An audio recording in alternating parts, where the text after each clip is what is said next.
Okey, jadi pemboleh ubah dia, kalau kita tengok daripada ni, kita boleh tahu pemboleh ubah manipulasi, apa yang kita modify, apa yang kita ubah untuk dapat keputusan yang berbeza di dalam kedua-dua eksperimen ni. Sebelum tu saya nak cover markah dulu. Dah apa? Apa yang kita buat berbeza sebelah dengan sebelah ni yang membolehkan hasil eksperimen dia lain. Jadi kita modify dia, satu ada silinder padat, satu ada silinder kosong. Jadi jawapan dia adalah sama ada awak nak tulis jenis silinder ataupun kalau awak tidak mari perkataan jenis silinder, jangan tulis silinder sahaja. Awak kena tulis silinder padat dan silinder kosong. Dan jangan atau, bukan atau, dia dan. Okey, pemboleh ubah manipulasi. Pemboleh ubah bergerak balas ialah hasil dia. Jadi awak rasa benda sebenarnya yang kita nak tengok. Sebenarnya kita nak tengok berapa banyak berat yang dia boleh tahan. Kita nak letak banyak mana ni. Okey, jadi berat dia adalah jisim. Jisim lah berat, kita tak panggil berat, kita panggil jisim pemberat. Sebab kita nak tengok banyak mana pemberat kita boleh letak di atas kotak kasut ni. Hak mana lebih tahan. Jadi kedua-duanya ni. Jadi dan satu lagi adalah pemboleh ubah dimalarkan. Jadi benda yang kita kena sama. Kedua-duanya dalam eksperimen ni sama. Supaya eksperimen ini sah, logik lah. Okay, jadi kalau kita tengok kepada silinder, dia mesti kedua-duanya ini mesti tinggi yang sama. Tu sebabnya tinggi sama ataupun diameter sama.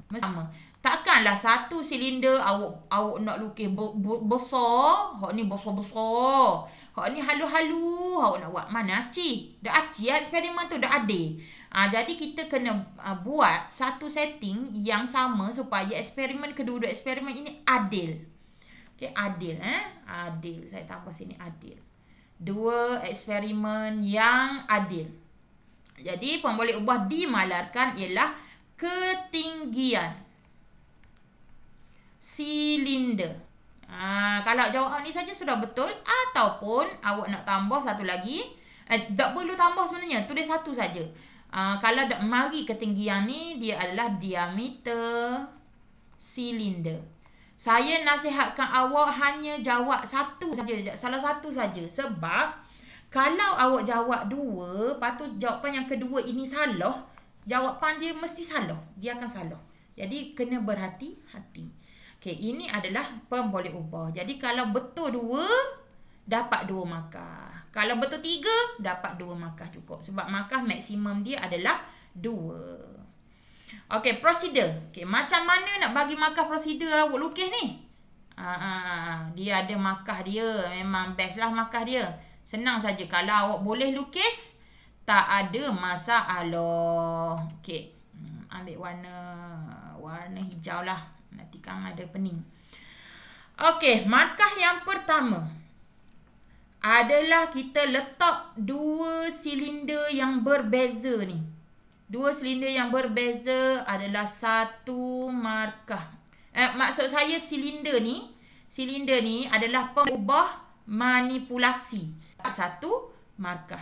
Kemudian awak letak 1 silinder padat, 1 lagi silinder kosong. Jadi awak ubah suai pemboleh ubah manipulasi dia. Maknanya awak cerita belah kedua-dua. Padat se, kosong se. Jadi ini adalah 1 markah yang kedua. Dah 2 markah situ.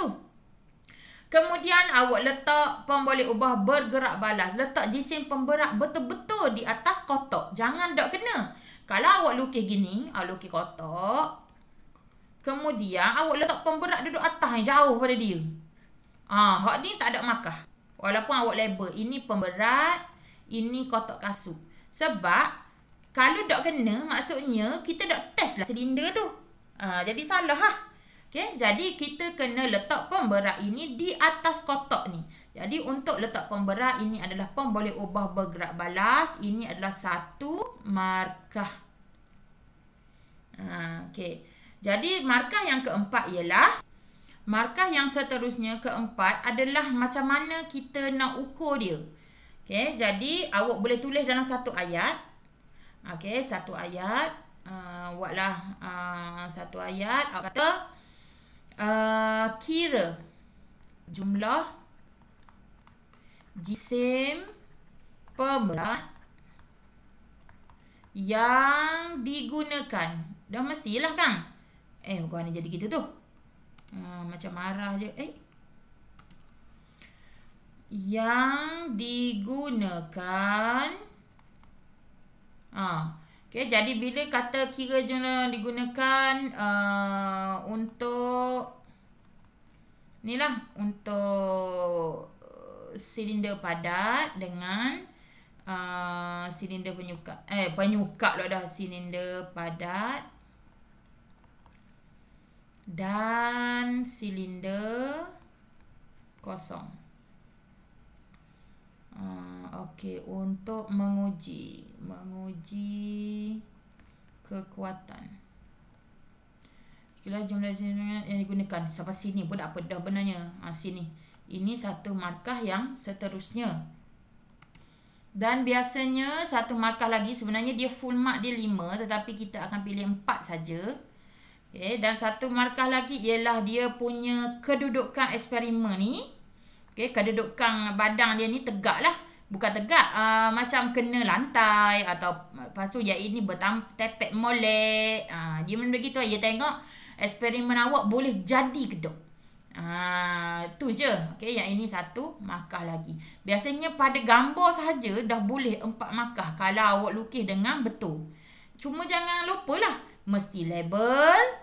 Mesti buat dua. Satu yang ada pemboleh ubah pertama, ada pemboleh ubah kedua, pemboleh ubah manipulasi kedua. Okay, jadi hak tu yang jangan lupa. Dan gunakan sebanyak mungkin bahan yang dia bagi dan label. Jadi bila gitu tak ada masalah. Kalau tambah pula satu lagi ayat sini, dapat, kalau kira dapat 5 markah, tetapi kita bagi 4 saja. Okay, dan akhir sekali ialah penjadualan data. Okay, penjadualan data ni nak kira guna. Dia namanya penjadualan data. Jangan debor sangat Jangan debor. Okay, kita tengok dulu macam mana dia buat.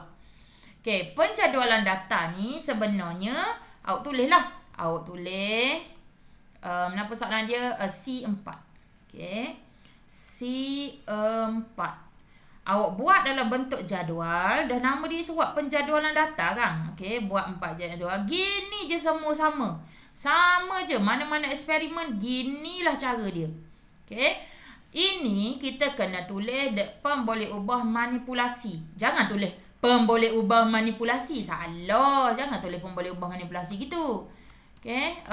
Kalau pemboleh ubah manipulasi salah gitu. Buat apa tak tangga ni. Okey. Kemudian ini adalah pemboleh ubah bergerak balas. Okey, jadi kita tengok pemboleh ubah manipulasi dia benda. Jenis silinder, saling je. Okey. Jenis silinder. Jenis silinder kenapa? Silinder kosong ataupun silinder padat. Dok kisah kalau tukar pun. Okey, satu lagi silinder padat. Okey, pemboleh ubah bergerak balas adalah jisim pemberat. Okey, jadi kita tulis sini jisim pemberat. Dalam nilai kg ke atau gram ke, tak kisahlah mana-mana. Dan tinggalkan kosong di sini. Mesti kosong. Jangan tulis apa-apa. Bila awak buat gini, dapat 1 markah. Senang saja nak dapat markah penuh sebenarnya.